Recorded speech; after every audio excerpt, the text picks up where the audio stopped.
So what are we doing today? What's the plan? So we're going to a really nice hotel in the countryside. We're going to have lunch, but the plan is to actually talk about data and analytics. How we can talk about data in this beautiful day, Shahar? The biggest mistake that a lot of data professionals make today is that somebody is asking them a question and they go and give them an answer instead of understanding what is it that you're trying to do, what are you trying to achieve. I think we didn't touch the elephant in the room, right? Called AI. Shahar, of course the world is evolving, right, in the data. But, from this flight I came a little bit optimistic. We're just riding into the sun, right? Absolutely, wow. Very romantic. Very romantic. Hey man. Wow. How are you doing? I'm good. Amazing. Excited? I can't believe that I'm flying with you now, Shahar. Really. It's my pleasure. Got a beautiful, beautiful winter day. The only problem is it was very foggy in the morning, and it's just starting to clear right now. Absolutely, but it's a gorgeous day, really, like unbelievable. Okay, so clutch light is out. I'd like to give the engine a nice warm up before we go. Yep. We'll do our checks on the ground. And then as soon as we're ready, we can take off. So our engine is warming. You can see the engine temperature gauges. So the cylinder head temperature, I want to get it in the green before I bring the engine above 70%. Yep. So what are we doing today? What's the plan? So we're going to a really nice hotel in the countryside. We're going to have lunch, but the plan is to actually talk about data and analytics. Absolutely. And we'll talk about what makes analytics teams succeed. And one of the feedbacks I've been getting recently is that a lot of people say that you need to focus on impact and you need to do more things that drive the business forward. But people are really lacking examples of that, and people don't know what it actually looks like in practice. So we've got Simon. Simon is a good friend of mine from the good old Meta days. Simon, do you actually want to introduce yourself? Yes, absolutely. So, Shahar, really, I'm grateful that you're having me on board today.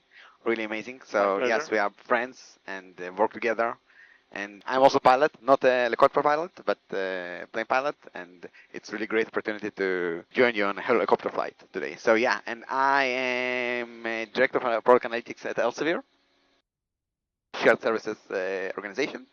Before that, spent almost 10 years in Meta, in product experience analytics, and was leading teams, IC, so a lot of years in the world of data and analytics.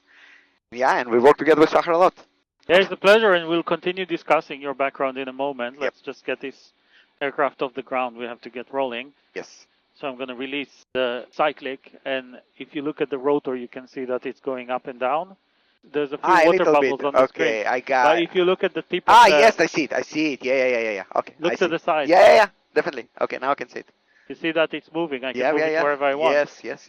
That's the beauty of helicopters. You can just go wherever you want. You can just do whatever you want. It's amazing. This is what blew my mind always, that it's basically the same engine of the plane, but they just changed how it sits, attached another thingy there, and we got a helicopter. I want to see the low RPM alarm, so I want to see the light, and I want to hear the sound, so I need an audible alarm. And the last thing I'll check is the needle split, so I want to see that if for some reason we need to make an emergency landing, then those needles can split and the rotor can keep going without the engine. I got you. So these are the checks. Let's get clearance. Dedham Radio, good morning, helicopter Golf Mike X-ray Papa India at HQ for airfield information and radio check. Golf Mike X-ray Papa India, Riz 35, it's 24 right hand, begin H1014. 24 right hand 1014 and Golf Papa India going to a private landing site near Mildenhall. 2 people on board returning today. Captain's name Mir. And Golf Papa India lifting. Papa India, Roger, 1 just lining up for departure, report ready for departure. Papa India. Okay, so what we do is we raise the collective slowly, and we move the cyclic and we feel what the helicopter wants to do, and we try to counteract that. So we get to the point that if we keep increasing the lift, we just go vertically up. So we're technically airborne right now. There's no one behind us over there. There's no one behind us over there. My left is clear, so I'm going to rotate this side. So the beautiful thing about helicopter is that you can really go anywhere you like. So You see I can be pointing at the runway going sideways. Crazy. So Yankee, takeoff.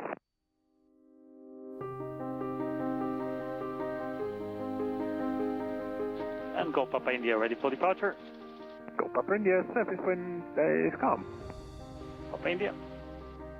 Okay, you ready? I'm ready. Go.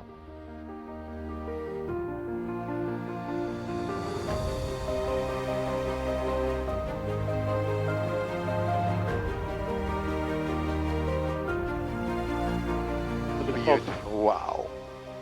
And it's cleaning up, right? Clearing up, but you can really see the patches and you can see Unbelievable. what it is. Glorious, eh? Wow. How we can talk about data in this beautiful day, Shahar? So over there is Heathrow, and actually if we keep flying, we might be able to see some Yeah, I can see one plane from is departing. I Heathrow can see it. departing, yeah. Gorgeous. So Simon, you're director of data and analytics in Elsevier, right?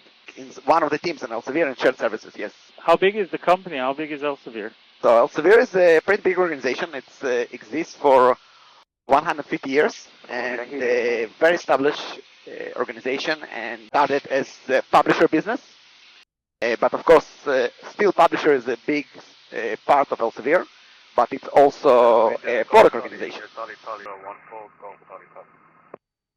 Take a quick turn. Look at the fog. Wow, wow. I hope people can see it. I think people can see it. And anyway, I'm taking beautiful pictures. Wow. Look at London. You can see London from there, right? Yeah, you can see the London skyline. Wow. So yeah, so Elsevier is a pretty big organization. Overall, it's more than 10,000 people across the globe, and it's acquired many companies throughout through years. So I think it's on a step like some sort of evolution, right? So it's from publishing, it's moving more to product. A lot of AI solutions that Elsevier are working on right now that tailor towards academia worlds, research, and government. So how we call it, respectful AI, I would say. Then I'm Radio Golf Papa India. We're just passing Watford, and we'll pre-call and work. Papa India, thanks. See you this afternoon. See you in the afternoon. And before Elsevier, you worked for Meta, right? Yes, I worked almost 10 years at Meta. I joined Meta with on our acquisition. It was not Meta then, right? It was Facebook. And we basically been the first kind of R&D center in Tel Aviv. It was an amazing journey. And then after 2.5 years, I moved to London to join the product experience analytics team as an IC, and then moved to manager positions and was leading the product experience analytics organization of Meta Commerce till the end.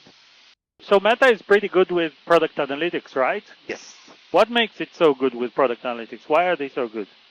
I think the beauty of Meta, and I actually learned it when I left out of Meta, I think we didn't appreciate so much the tools, the analytic tools for data like transmission, right? And for data analyzing, for pipelines, for visualization. Best class ever, everything built in-house, from a reason built in-house. You have this flexibility if you need the data, if you need the data and you want to access data from one place or to move it from one database to another, right? You do it in minutes, in a worst case, if not seconds.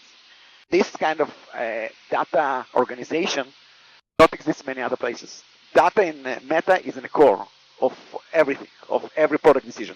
And I think this is how it's built, that, the data is thought in advance and not post-thought. This is, I think, what makes data and product analytics on Facebook so strong.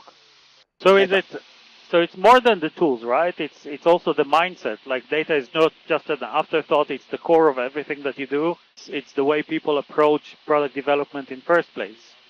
100%, yes, absolutely. And when you develop something, right, any feature, first thing together with feature development, right, first thing that you do is you think how the data will be logged, right? You think about the logging, where the data will sit, how people will able, like data science, product analysts will able to analyze it, right? So I think feature development is considered on the same level as data logging. So before you even build a new feature, you start thinking about what questions are people going to ask? Absolutely. Your questions like what actually, how the success will look like, and can we measure the success, right? So this is the questions that are asked, and do we have the data? In many cases, the data is already there because the data exists, right, some way or another. I mean, we need just to bring it. But in other places, it is not. So you need to bring it, and you need to think how you bring the data. Maybe there is no data available, so you need to think about the logging. I can give example, right? So for example, in commerce, there was development of commerce for Instagram, like Instagram shops, we called it. I think it not exist now. But this product, and because it was needed to move so fast, we actually realized, because again, it was a miss, right? So to some extent, that there was no logging. For example, we couldn't capture how sellers actually adding stuff to their catalogs. The sellers could do it, right? But the logging was not in place. So this was actually opposite example, that because we needed to build some MVP so fast that it wasn't not like captured, but it was fixed very fast throughout the years. Like when it was released to real production or commercial, we had all the logging in place. Got it.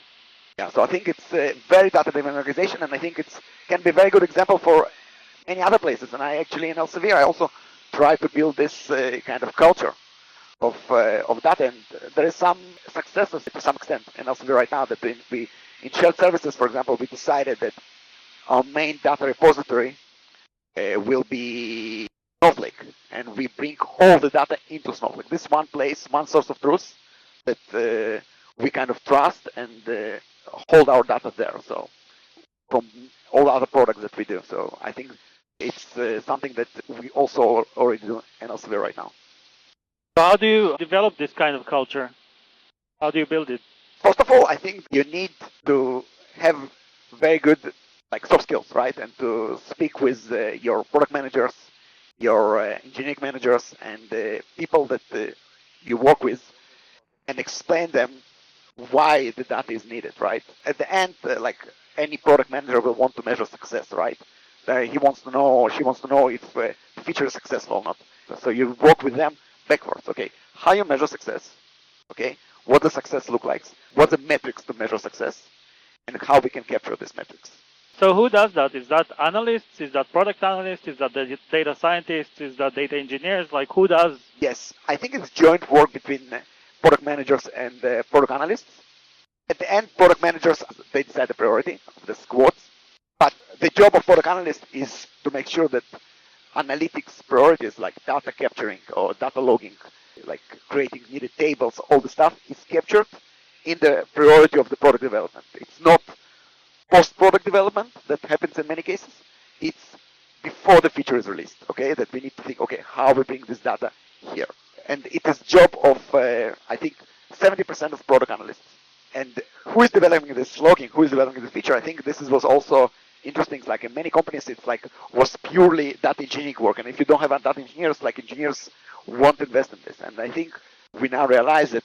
But to bring the data to where it needs to be consumed by analysts and everyone is a part of product development, and it's need to be done by engineers, software engineers. So it's not the primary goal of data engineers. You can ask what data engineers are doing, right? This is your next question. I will actually say something very controversial, and it took me many, many years to understand that, because I always thought that in companies, if you want to have very good data foundations, you need data engineers. Actually, today, I probably think that if you have very good logging, you can get away even with very poor, data warehouse, very poor pipelines, very poor data modeling. But if you have the basic data, you can still get away with some of that. But if you don't log the right things, and if you have data gaps, then no matter how many data engineers you have and how good they are, in a lot of cases you just won't be able to analyze and understand very basic things in your product. And you sometimes cannot fix it so easily, right? Yeah. For example, if you want, because sometimes it requires product changes that you don't want to do. Yeah, absolutely. I'm 100% agree with you. And I don't think that job of data engineers is to create dashboards and just pipelines and everything. I think, in my opinion, the data of job of engineer is to create tools that will unblock data exploration. Okay?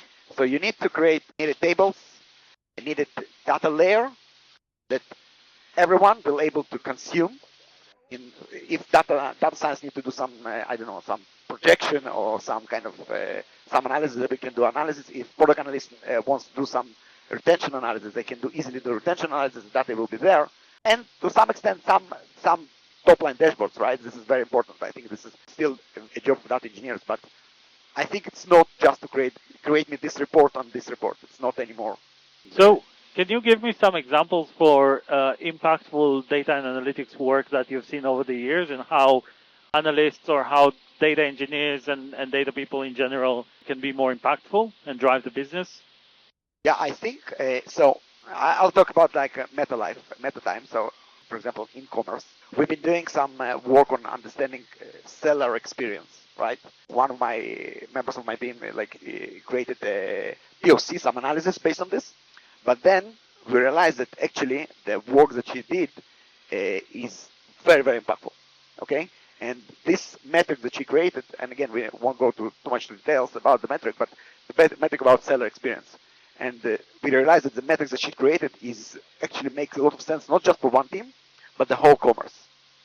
So then she worked with a data engineer, how we add this metric into the main top line dashboard of the organization. And this was done very fast, okay, because the data was so robust that to add this additional things, it's nothing. Like it's for like we are talking about days of development, and we could see it for all the teams, can see it on organization level, then team level, then sub team level, very easy. So I think this was, and then we could go on this, and then the team could starting to go on this metric, right? So each team, each sub team have their kind of their goal on this seller experience metric. Then we had the organization goal, and then like literally the whole commerce goal of seller experience. So you've created a metric that basically measured the experience of sellers using the platform, right? And you wanted to make sure that when people ship new features or build new things, they don't have a negative impact on the seller experience. Correct. Right? Correct. And so what you did is you came up with this metric, and then you made it available everywhere, so that when people run experiments on new features, they know that they're not impacting experience, and also and they could measure and they could see, okay, if it's impacting. In many cases, in many experiences, we don't want this is type of defensive metric, right? So we call it. So it means that you should not harm this metric during the experience, right? So this is very important. Of course, if you're adding additional step in the seller journey, you will harm this metric, but this needs to be done intentional, right? So you need to understand. Absolutely. And this is one of the examples that how this kind of from small analysis, right, that was done was for specific team, it's expanding through sub-team, team, and organization level. And we talk about like very big organization, or at Commerce then being over almost 1,000 people. Interesting. What other examples do you have? I actually have very good example of how we created top line and drill down view of some of the dashboard that existed for ads organization, right? So we had a really great data engineer that actually thought how the data should look like at the end. For example, he took the kind of all the team's goals and everything, and he said, okay, it's very confusing to look at this on the team level basis, right? So how we sum it up to some make sense metric and tell, okay, this is one number that we see on the organization level. Then you drill down. So this is the top line, right? So then you drill down and you say, okay, this is for each team metric. And I think how he managed it and done it with collaboration with product analytics, with engineers, it was done amazingly. I think it was brilliant data engineering work. So this is an example of a lot of teams that would work in silo, and everybody would be doing their own thing. But because you had this data engineer putting everything together and putting everything in one place, now you could see the big picture and you could look at everything end to end, and not just look at every team's performance in silo and one team at a time, right? Correct, 100%. And then you can see, okay, every team can move their amazingly moving the metric, right? But if the team is responsible of 1% of all sellers, for example, right? And they increase their conversion rate by 50%, at the end, the impact on the whole sellers ecosystem is tiny, right? So we need to understand how actually it works, and if it makes sense to do it, right? So maybe we should not focus on this and focus on seller experience on other part of the organization where they influence much more sellers. This is interesting because a lot of teams and a lot of companies, they want to be data driven, and then every team, every subunit in the organization have their own metrics and have the things they care about, the things they look at, and everybody in isolation is data driven, but then everybody lives in a silo and they do their own thing and nobody's seeing the big picture. And I think that sometimes it's not just about what you measure, it's about the things that fall between the cracks and the things that you don't measure, or the dependencies between teams that you're not seeing, or how one team making one change is impacting another team in a different place, right? Wow, yes, absolutely. And I think, if I'm not mistaken, you know it better than me, but I think the Milky Way project, right, was built in order to see that how teams are actually impacting each other. It was a very big project. I'm not sure if it exists now, but from that point of view, it was very, very impactful project for the whole meta. And I saw a great example for that actually during COVID, not in Meta, but in London. So a lot of city councils in the UK during COVID, they had to cut down on expenses. So in some cities, the department that's responsible for cleaning decided that they're not going to sweep the leaves off the street 3 times a week. They're going to do it once a week or once every couple of weeks or whatever, right? And they managed to save some money as a result of that, but it was autumn, the leaves were falling. And leaves are actually very, very dangerous for two reasons. One is that they can get very slippery after it rains. So if it rains and there are a lot of leaves on the ground, people will just fall and break limbs, which is what happened. And a lot of people were sent to the NHS, to the National Health Service, with broken limbs because they fell in the street on wet leaves. Of course. And the other thing is that it basically blocks the sewage. So there are a lot of floods in a lot of cities because they're not sweeping the leaves. So in isolation, this one department managed to save some money. But if you look at the bigger picture, they've actually created much more expenses because now you have to treat people with broken limbs, and you also need to deal with floods in different cities and different places. So this was, to me, a brilliant example of how one department is trying to save some money, but the result is the entire cost of the entire system is getting higher. Yes, absolutely. Interesting if they have some sort of how they measure this, right? I don't think they do. So let me just tell you very quickly, because we have to call for landing, but yes. Let me just tell you where we are. So this is Suffolk. Over there is Cambridge. This town over there, Newmarket, I think is a very old market town. And I heard about it. I think it's very famous for horse racing and things like that. They are very big on horse racing. And as we go across, I think you would be able to see the arena where they do all the horse races. And we're flying to a very small boutique hotel in Suffolk. It's a brilliant hotel. It's one of my favorite spots. I'll show you the place when we land because it's very funky. It's not what you imagine when you hear the word hotel. It's a lot of small cabins. They kind of look like hobbit cabins. Really? And they have an amazing chef that really cares about, fresh produce and farm to market. And they have really, really nice food in place. And it's a combination of in nature, very, very quiet and small place, beautiful place, and great food. So yeah, we'll see that in a moment. But I just thought I would mention that before we actually get there. And you can't beat arriving in this hotel with helicopter. It's not beatable. No, and the beauty of this machine is it's a marvel of engineering, really. We're flying over all these fields, and if I was in an airplane right now, which I do fly airplanes as well, yes. When you fly over here, you don't really want to be landing in these places unless you have a massive emergency. Yes. But for us in a helicopter, every spot on the ground is a potential landing spot, right?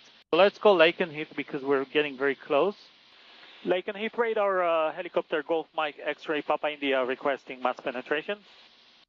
Golf Mike X-ray Papa India, Lakenheath approach clock 0451, QNH 1013, say current altitude.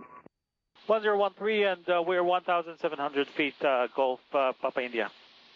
Golf Papa India, radar contact 15 miles southwest of Lakenheath under base service. Can you accept 2,000 feet on 1013 for traffic at your 1 o'clock and 10 miles? There's a flight check aircraft at 1,600 feet.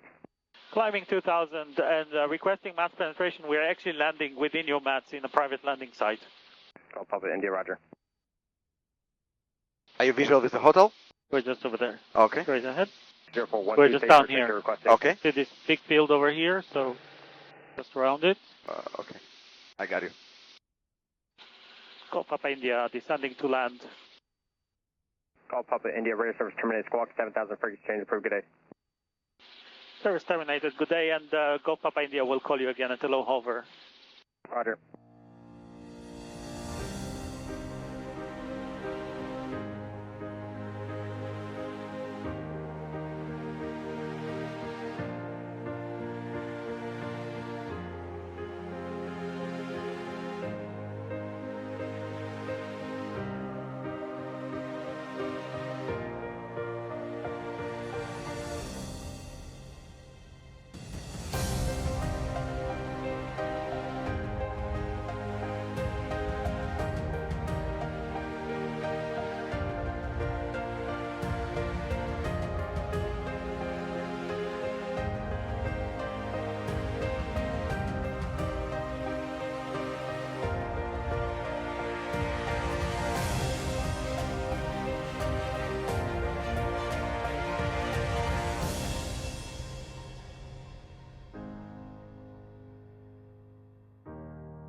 What a perfect landing, Shahar.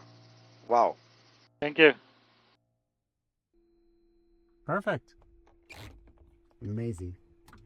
What a flight. We just landed, and I really have to show you this place because it's amazing.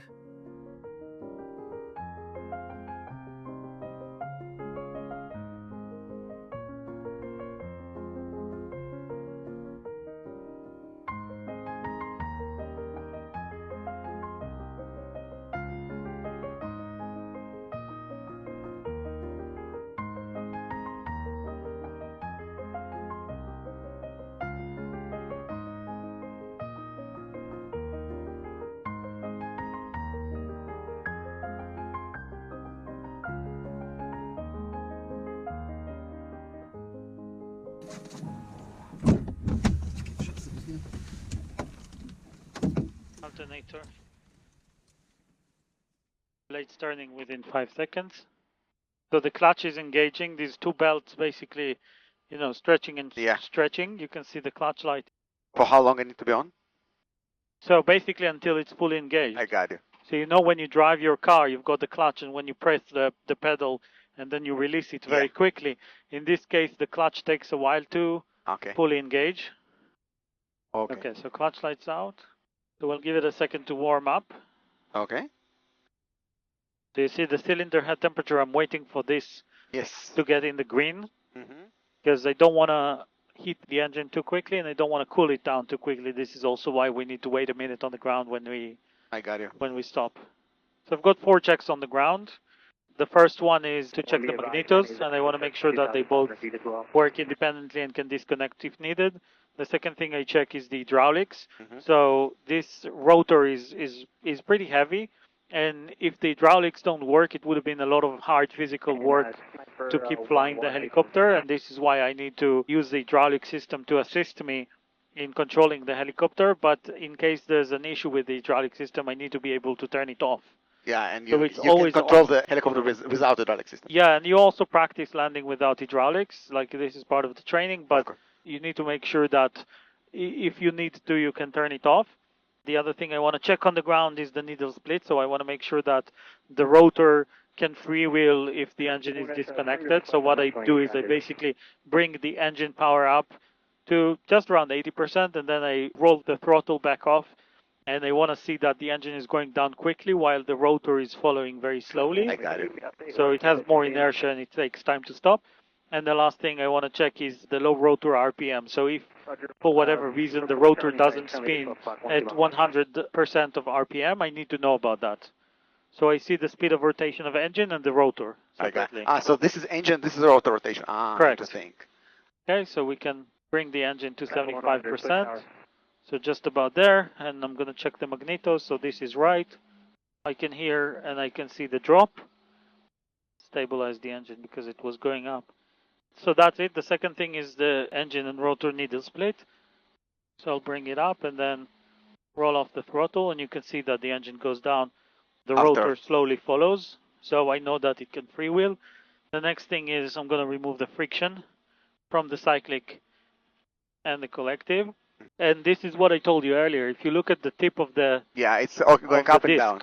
you can see that Yes, it's going yes, up and down, yes, up and down. So hydraulics off, and I can actually feel yes. the pressure. And then I turn it back on, power to 100. Clutch is on. Yeah, just for a second. It's gonna go off soon. Yeah, that's it.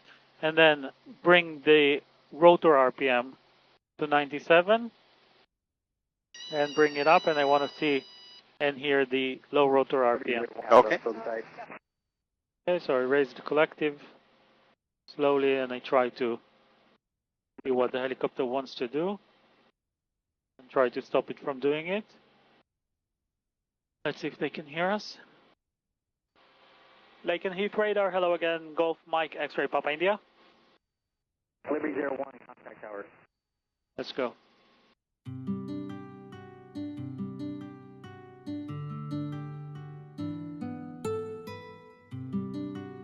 Gator 03, Lake and drop radio check.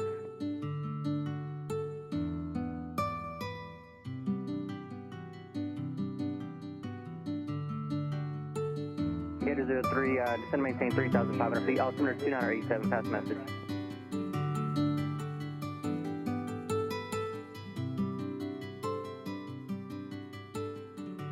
What do you think? Beautiful. Magic, right? Magic. What do you think of the place, the hotel? The place was amazing, and actually the food is surprisingly good. And I really loved how they preserved the meal, the old meal. It's amazing. Really well done.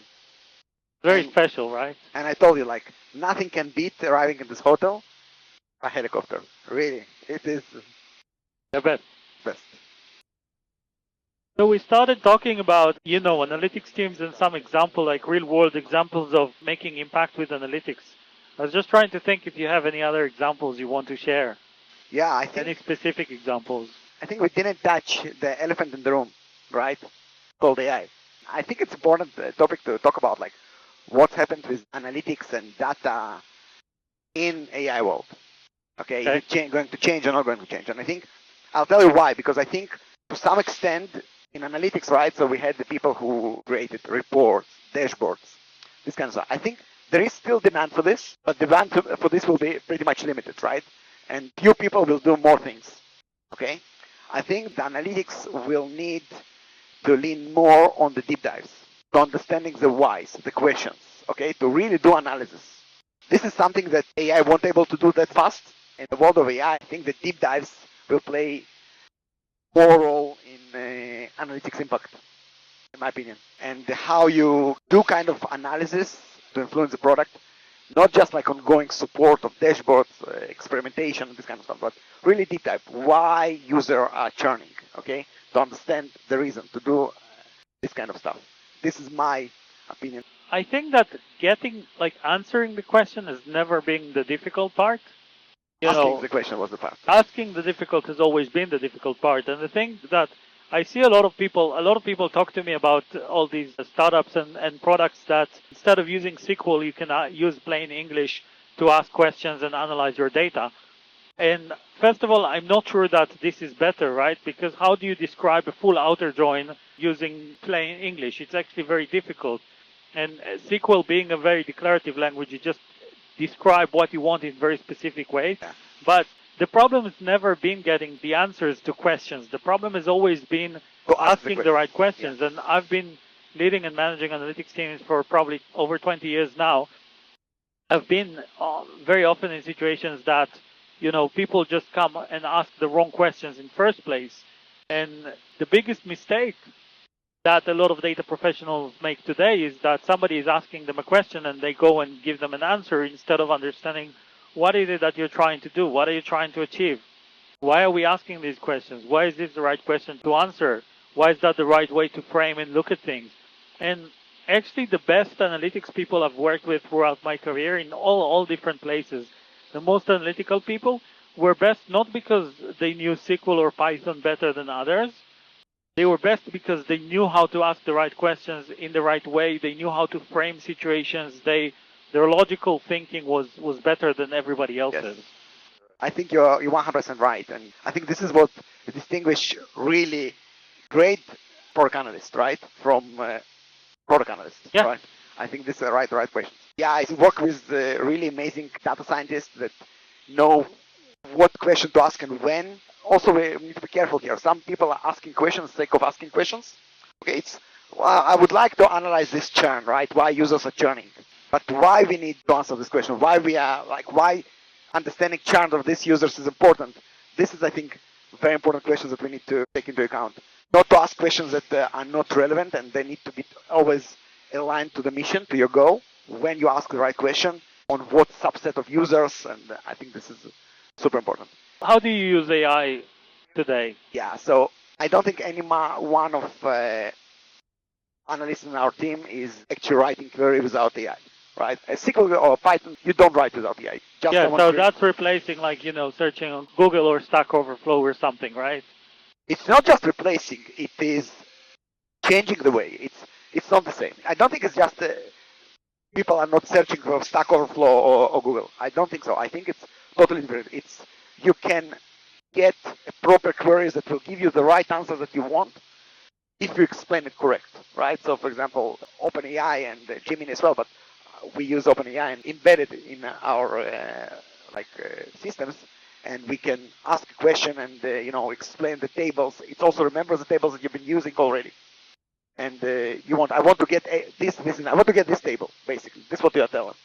And it writes the query, you check it, of course, sometimes you need to tweak a little bit, but 90% it does for you as it is. Yeah, so that's an assessment, but how do you use AI in analytics? In analytics, yeah. So we use AI right now, so one of the examples I can tell you is that not to go to too much details, but one of the biggest issues that we have right now is understanding the support tickets of our clients, like what are their pain points.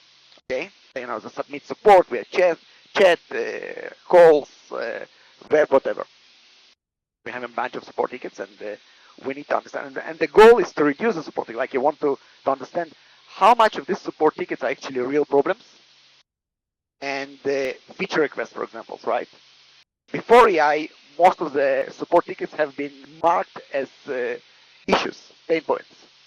But then when we started to use AI and to investigate it with AI, right, we understand that actually a lot of these issues are not real user problems. It's feature request or something that is by design, right? So we want user to connect us because of the security issues, right? Or something like that.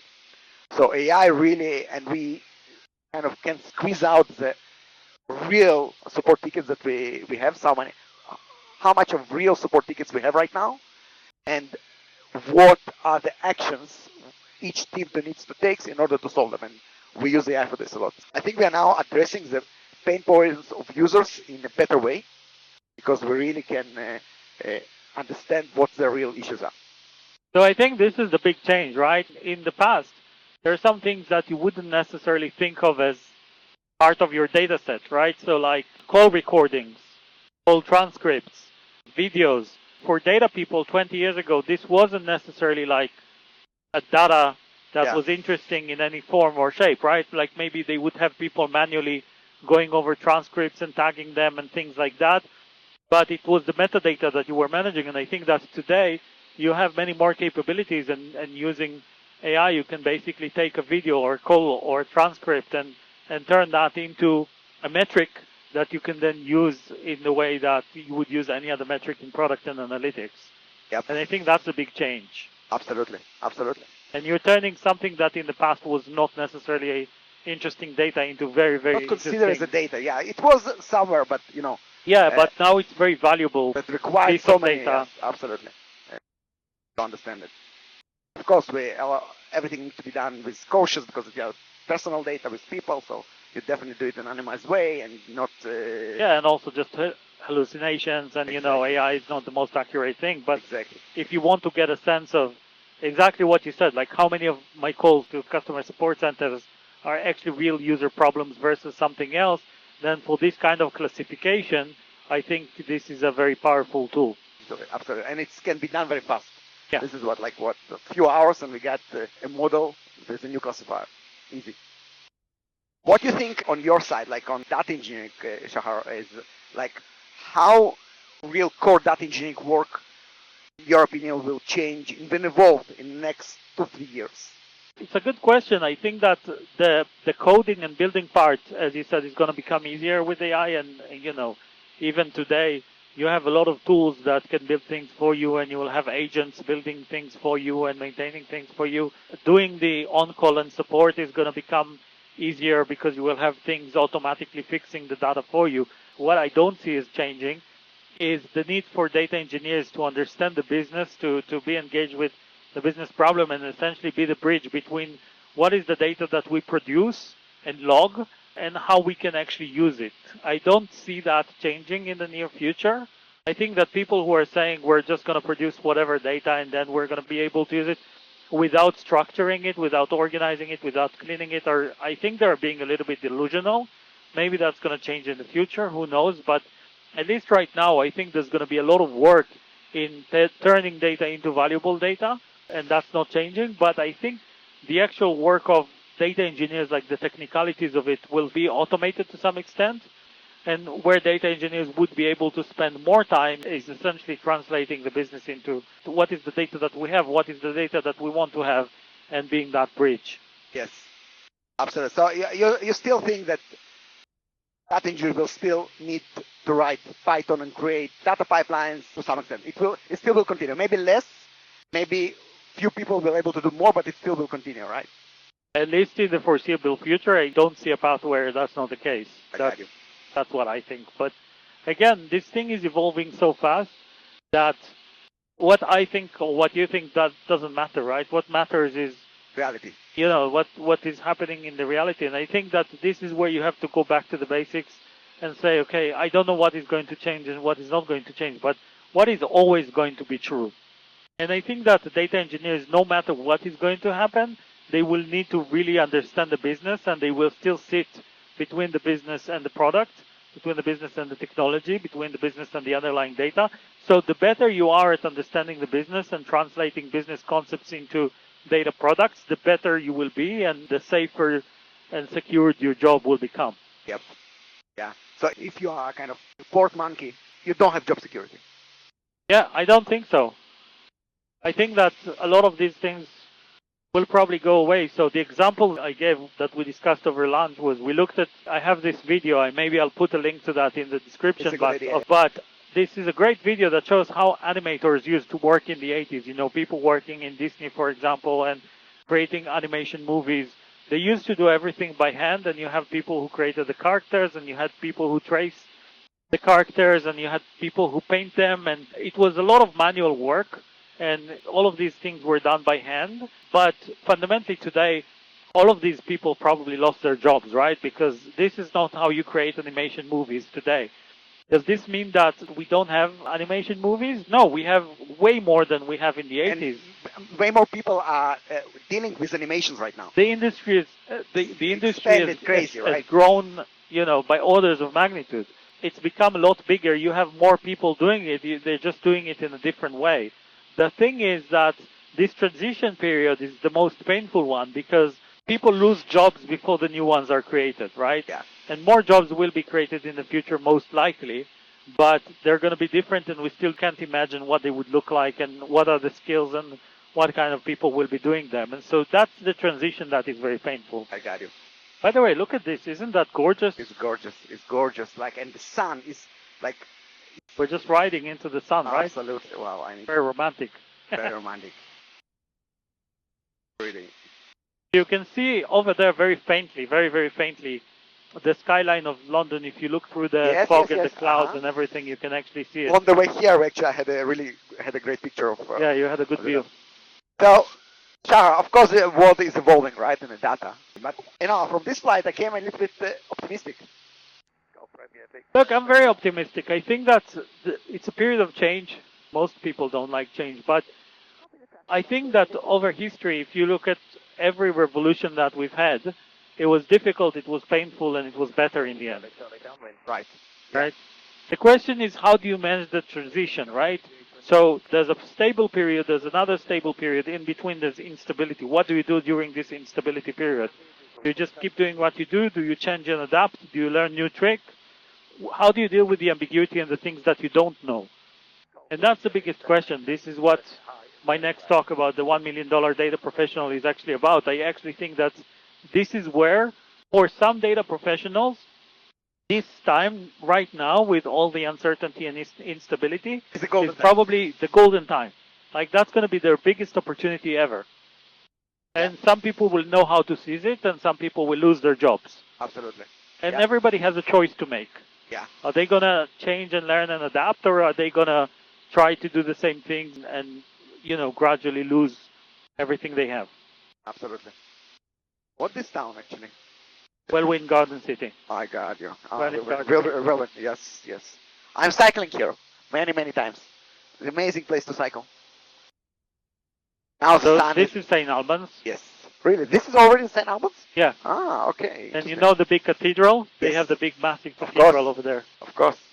So you'll see it right now. It's just going to go past it. I think it's there. Yeah. Yeah, your visual. 1 o'clock. Yep, there she is. Beautiful. Nice. You don't use pedals a lot, right? Not an helicopter. Not when I'm flying like that. So you see the two strings? Yes. So I use the pedals just to keep them in the middle, so to make sure that we're trimmed. But I use it a lot when I'm hovering at a low speed. Okay. So the thing is, we have a very long tail, and at the end there's a big fin. And this fin, as soon as we pass about 70 knots, just keeps us straight all the time. I got you. So unlike airplanes, you don't really need to use it do much with the with the pedals. You just need to counteract. So if I increase the collective, a little bit of left pedal, lower the collective, right pedal, so just to counteract the motion of the rotor. But as soon as I'm close to the ground, you'll see my feet starting to work a lot harder. And it's amazing, what fascinates me in helicopters, that basically you always fly on a full throttle, right? Almost. So the thing is that that's the throttle, right? And, Yeah. and that's how you turn it. But as soon as you get to 80%, I have something that's called governor that takes over, and they would manage the throttle for me. So if I lower the collective or increase the collective, you'll see the throttle moving. Ah, okay. I don't do it myself. I don't have to unless the governor doesn't work for some reason. Okay. So I don't need to manage the throttle. It will just keep the engine and rotor RPM in sync for me. Very nice. Let's talk to Denham. Denham Radio, hello again, helicopter, Golf Mike X-Ray Papa India over Watford for rejoin.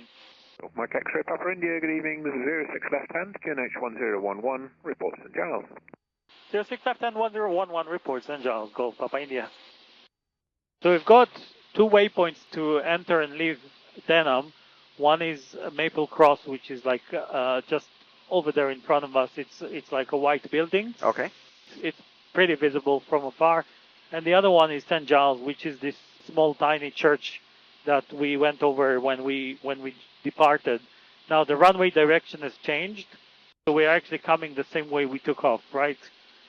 We've got three greens, two fuels, no lights. We're all good. So you can see the road going this way. Radio Golf Bravo Mike, I'm just going to follow it. And I can already see St. Giles just down there. And Golf Papa India approaching St. Giles 1000. Golf Papa India, roger. I have one ahead on just approaching base and a fixed wing in the circuit, just stable. Roger, Golf Papa India. If you look straight ahead, you can see Heathrow Tower. Do you see it? I see it, yes. It's literally in my 11 o'clock. Wow. Amazing. It's insane how close we are to one of the busiest airports in the world. Yeah, and you can fly general aviation here. So beautiful. Golf Romeo Victor, turning final. He's just turning final. Can you see him? No. Yes, I see him. Visual. There's another traffic over there. Yes. Papa India official with the downwind traffic. Go Papa India, A firm. And your intention, sir, please. Go Papa India will stay at 1,000 feet and go dead side and join the downwind again. Papa India, much appreciated, thank you.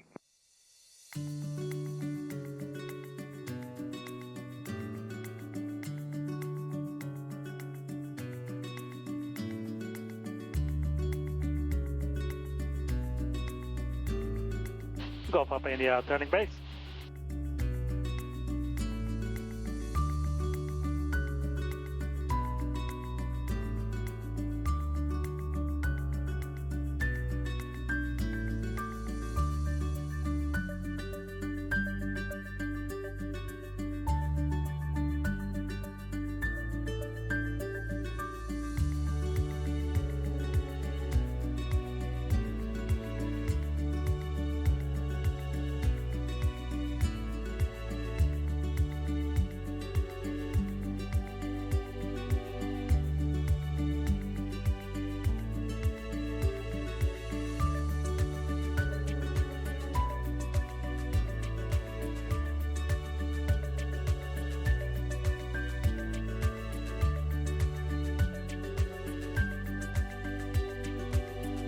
Venom Radio, helicopter, Golf, Uniform. Bravo, Shah. Echo, Russ Airfield in sight. What a day, huh? 5 miles to run.